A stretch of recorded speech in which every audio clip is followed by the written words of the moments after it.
जय श्री कृष्णा दोस्तों, आप सभी का हमारे चैनल पर स्वागत है। आज हम आपके लिए गीता का चौथे अध्याय लेकर आए हैं। हे अर्जुन, संसार में योग सदा है प्रधान, योग नष्ट तब होत है, प्रकट तब भगवान। योग मुझे प्यारा अति, योगी मेरे मीत, जिसको सुख दुख सम सदा, तुल्य धाम व सीत। कुंती सुत योगी बनो, तब होगा निस्तार, सबसे प्रिय योगी मुझे और योग से प्यार। मुक्त होत योगी सदा, जिसने फल की आस, उसे योगी के टूटते हे पांडव सभी पाश। यह था दोस्तों चौथा अध्याय। आप भी इसका पाठ करिए और लाभ प्राप्त करिए। आइए अब जानते हैं चौथे अध्याय का महत्व व लाभ। जीवन में कभी मनुष्य को कुछ ऐसी समस्याओं मुश्किलों का सामना करना पड़ता है जब उसके पास समस्याओं का कोई समाधान नहीं होता। ऐसे में श्री गीता की मदद से वह समस्याओं का समाधान पा सकता है। साथ ही गीता के अध्याय का महत्व पढ़ने से व्यक्ति को मोक्ष मिलता है। यहाँ पढ़ें गीता के चौथे अध्याय का महत्व। गीता का चौथा अध्याय, उसका महत्व। लक्ष्मी जी ने पूछा, हे स्वामी, श्री गीता जी के पाठ करने वाले को छूकर भी कोई जीव मुक्त हुआ है? तब श्री नारायण जी ने कहा, हे लक्ष्मी, तुम्हें मुक्ति की एक पुरातन कथा सुनाता हूँ। गंगा जी के तट पर एक काशीपुर नाम का एक नगर है। वहाँ एक वैष्णव रहता था। वह नित्य गंगा स्नान पर श्री गीता जी के चौथे अध्याय का पाठ करता था। एक दिन साधु वहां बैठ गया और बैठते ही उसको निंद्रा आ गई। एक बेरी से उसके पांव लगे, दूसरी के सिर लग गया। वे दोनों बेरियां आपस में कोप कर पृथ्वी पर गिर पड़ी। उनके पत्ते सूख गए। परमेश्वर की इच्छा से वह दोनों बेरियां ब्राह्मण के दो कन्याएं हुए। फिर ब्राह्मण के घर जन्म लेकर उन दोनों कन्याओं ने तपस्या करना आरंभ कर दिया। जब वे दोनों बड़ी हुईं, तब उनके माता पिता ने कहा, हे पुत्रियों, अब तुम्हारा विवाह करते हैं। तब उन्होंने माता पिता से कहा, हम विवाह नहीं करेंगे। उनको अपने पिछले जन्म की खबर थी। उन्होंने कहा, हमारी एक अभिलाषा है कि वह साधु हमें पुनः दर्शन दे, जिसके स्पर्श करने से हमें अधम देह से छुटकारा मिला और यह देह मिली, वह मिले तो अच्छा हो। यह विचार कर उन दोनों ने माता पिता को तीर्थ करने की आज्ञा मांगी।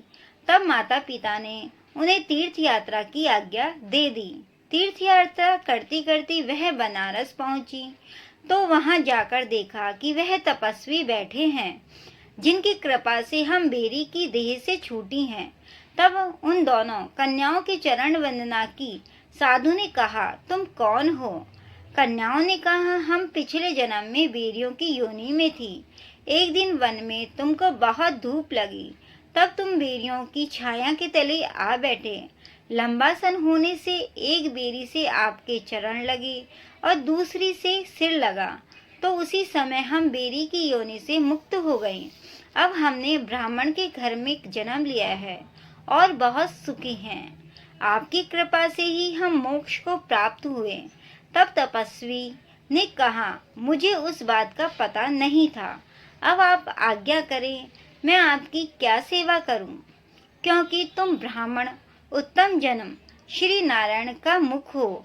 तब उन कन्याओं ने कहा कि आप हमको श्री गीता जी के चौथे अध्याय का फल प्रदान करो, देव देही पाकर सुखी होवें। तब उस तपस्वी ने उन्हें गीता जी के चौथे अध्याय का पाठ का फल दिया। फल के देते ही आकाश से विमान आए। तब उन दोनों देवी देही पाकर बैकुंठ के गमन किया। श्री नारायण, हे लक्ष्मी, यह चौथे अध्याय का महत्व था। आइए सुनते हैं गीता जी का 5वां अध्याय। समदर्शी के रूप को कहित हूँ पहचान, हे कुंती शुद्ध ध्यान से सुनो लगा कर कान। ब्राह्मण गया स्वान में, देखे मेरा रूप, हाथी और विद्वान सम निर्मल और भूप, मूल चतुर सम जानते, मेजर सब धनवान, ऐसा समदर्शी पुरुष मोको अति प्रिय मान। इमी पंचम अध्याय में कहते हैं भगवान, योग और समदर्शिता सम पांडव तू जान। यह था दोस्तों गीता का 5वां अध्याय। संक्षेप में आप भी पढ़ें और इसका लाभ प्राप्त करें। गीता के 5वें अध्याय का महात्म अर्थात महत्व व लाभ। श्री भगवान कहते हैं, हे देवी, अब सब लोगों द्वारा सम्मानित 5वें अध्याय का महात्म संक्षेप में बतलाता हूँ। सावधान होकर सुनो। मद्र देश में पुरुकुत्सरपुर नामक एक नगर है। उसमें पिंगल नामक एक ब्राह्मण रहता था। वह वेद पाठी ब्राह्मणों के विख्यात वंश में, जो सर्वदा निष्कलंक था, उत्पन्न हुआ था, किंतु अपने कुल के लिए उचित वेद शास्त्रों के स्वाध्याय को छोड़कर ढोल बजाते हुए उसने नाच गान में मन लगाया।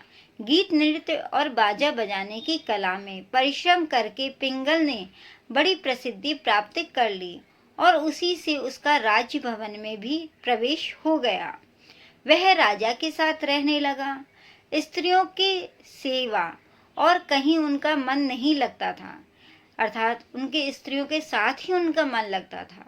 धीरे धीरे अभिमान बढ़ जाने से उछल होकर वह एकांत में राजा से दूसरों के दोष बतलाने लगा। पिंगल की एक स्त्री थी जिसका नाम था अरुणा। वह नीच कुल में उत्पन्न हुई थी और कामी पुरुषों के साथ विहार करने की इच्छा से सदा उन्हीं की खोज में घूमा करती थी। उसने पति को अपने मार्ग का कंटक समझकर एक दिन आधी रात में घर के भीतर ही उसका सिर काटकर मार डाला और उसकी लाश को जमीन में गाड़ दिया। इस प्रकार प्राणों से वियुक्त होने पर वह यमलोक पहुंचा और भीषण नरकों का उपभोग करके निर्जन वन में गिद्ध हुआ। अरुणा भी भगंदर रोग से अपने सुंदर शरीर को त्याग कर घोर नरक भोगने के पश्चात उसी वन में सुखी हुई। एक दिन वह दाना चुगने की इच्छा से इधर उधर फुदक रही थी। इतने में ही वह गिद्ध ने पुनर्जन्म के बैर का स्मरण करके उसे अपने तीखे नखों से फाड़ डाला। सुखी घायल होकर पानी से भरी हुई मनुष्य की खोपड़ी में गिरी। गिद्ध पुनः उसकी ओर झपटा। इतने में ही जाल फैलाने वाले बेहलिया ने उसे भी बाणों का निशाना बनाया। उसकी पुनर्जन्म की पत्नी शुकी उस खोपड़ी के जल में डूबकर प्राण त्याग चुकी थी। फिर वह क्रूर पक्षी भी उसी में गिरकर डूब गया। यमराज के दूत उन दोनों को यमलोक में ले गए। वहां अपने पूर्वकृत पाप कर्म को याद करके दोनों ही भयभीत हो रहे थे। तदंतर यमराज ने जब उनके घृणित कर्मों पर दृष्टिपात किया तब उन्हें मालूम हुआ कि मृत्यु के समय अकस्मात खोपड़ी के जल में स्नान करने से इन दोनों का पाप नष्ट हो चुका है।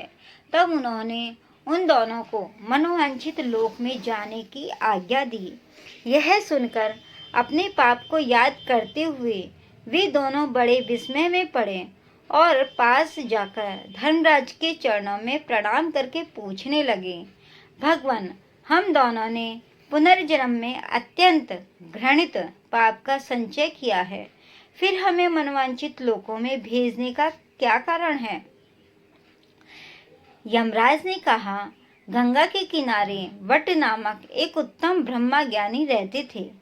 वे एकांतवासी, ममता रहित, शांत, विरक्त और किसी से भी द्वेष न रखने वाले थे।